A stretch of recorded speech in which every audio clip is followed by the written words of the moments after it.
بسم الله الرحمن الرحيم. اللهم صل وسلم وبارك على سيدنا محمد وعلى آله وصحبه أجمعين. ازيكم عاملين ايه؟ يا رب تكونوا بألف خير.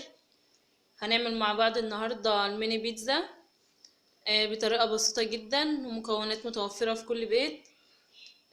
أول حاجة قبل ما نبدأ، يا ريت اللي أول مرة يشوف القناة يا ريت يعمل اشتراك ويضغط على زر تفعيل الجرس. ما تنسوش بقى اللايك.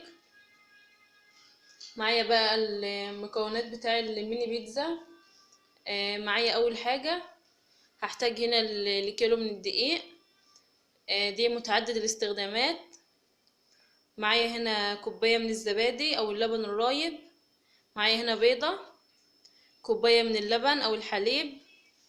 معايا هنا معلقة كبيرة من اللبن البودر، ومعايا ربع كوباية من الزيت. معايا هنا نص معلقة صغيرة من البيكنج باودر.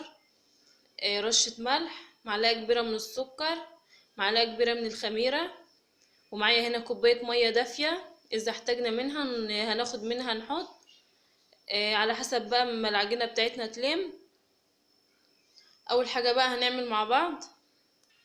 معايا بقى هنا الدقيق، هضيف عليه كل الحاجات اللي الجافة، الخميرة والبودر والملح والسكر، وهضيف عليه اللبن البودر.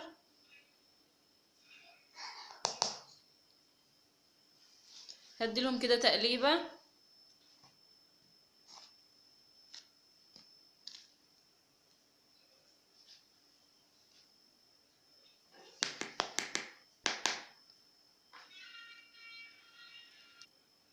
بعد كده بقى هضيف ربع كوباية الزيت،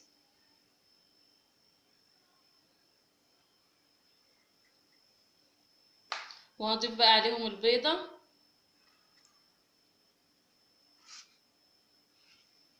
وهضيف كوباية الزبادي او اللبن الرايب. هنا ديت الزبادي او الربع الرايب بيطري العجينة، بيخليها طرية كده وحلوة. ومعايا هنا كوباية اللبن. هبدأ بقى كده اخلط فيهم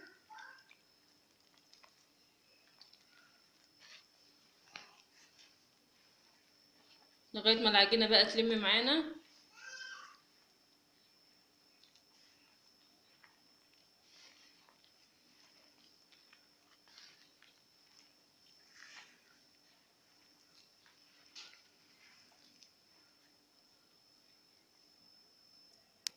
كده بقى العجينة بدأت ان هي تلم معانا، بس لسه ان هي مفرولة.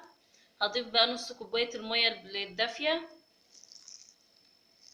هناخد نص الكوباية ونسيب نصها ونكمل عجن، واذا احتاجناها هناخدها تاني. حطيت بقى نص كوباية المية الباقية، يعني انا حطيت لها كوباية كاملة. بقت معايا كده كويسة ولمت. هبدأ بقى ان انا اعجن فيها حوالي 10 دقايق لغاية ما تبقى القوام بتاعها حلو كده ولينة وكويسة، واوريكم شكلها عامل ازاي بعد ما اعجنها كويس. قعدت بقى اعجن فيها لغايه ما القوام بتاعها بقى ناعم كده وملسع، ومبقتش وما عادش بتلزق في الايد. هسيبها بقى تتخمر حوالي ساعه. اغطيها بقى واسيبها لما تخمر ونكمل بقى مع بعض. العجينه بقى كده خلاص اتخمرت معانا وحجمها تضاعف. ههبط بقى منها كده البتاع الهواء.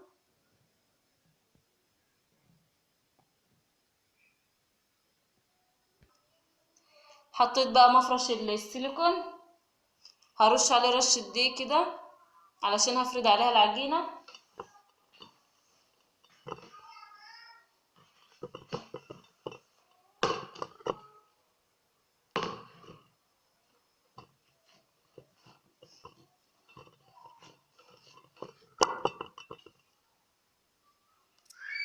معايا بقى هنا الفرادة، هبدأ ان انا افردها كده بسمك مش تخين قوي ولا رفيع قوي. عايزينها كده بسمك وسط، لان هي لسه فيها بيكنج باودر، هتتخمر وهتكبر في الفرن، حجمها هيزيد في الفرن شوية.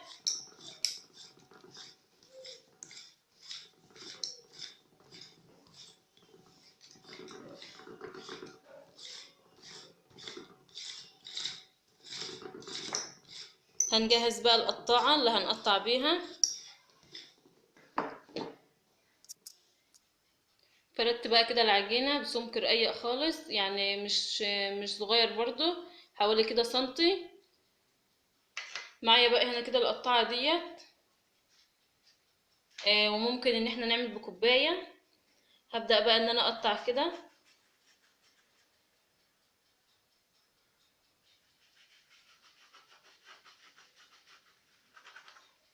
بنبلها في دقيق علشان ما تلزقش معانا.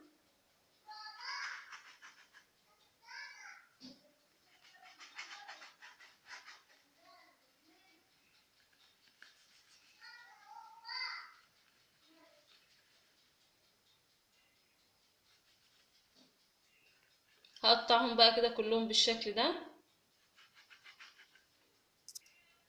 معايا بقى هنا الصاجة بتاعة الفرن، دهنتها دهنة زيت كده.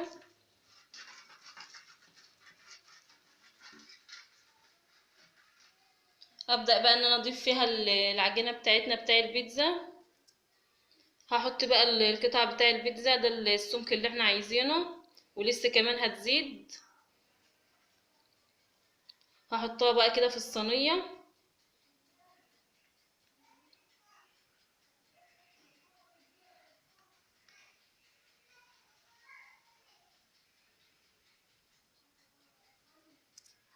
بعد بقى ما حطيت الميني بيتزا في الصينية، معايا بقى هنا للحشوة.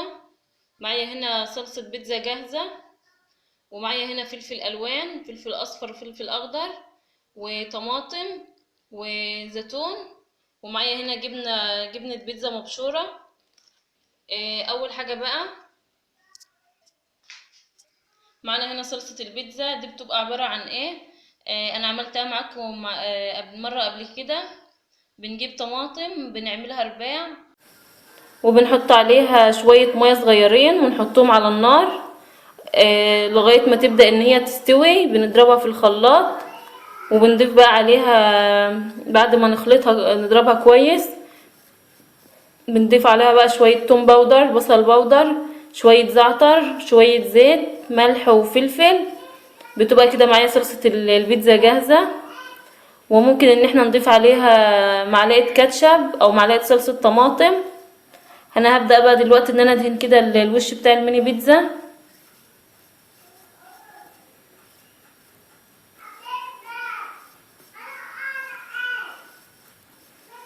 هدهن بقى كده الوش كله ونرجع بقى نكمل مع بعض. كده بقى دهنت الصلصة على وش الميني بيتزا. معايا بقى هنا الخضار، هحطه كده على بعضه، وهضيف عليه الجبن.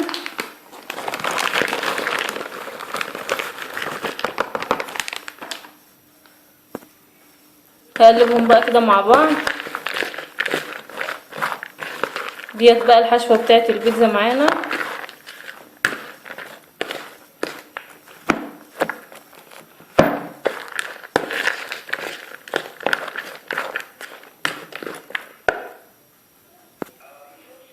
هاخد بقى كده من الحشوة واحط منها على الوش.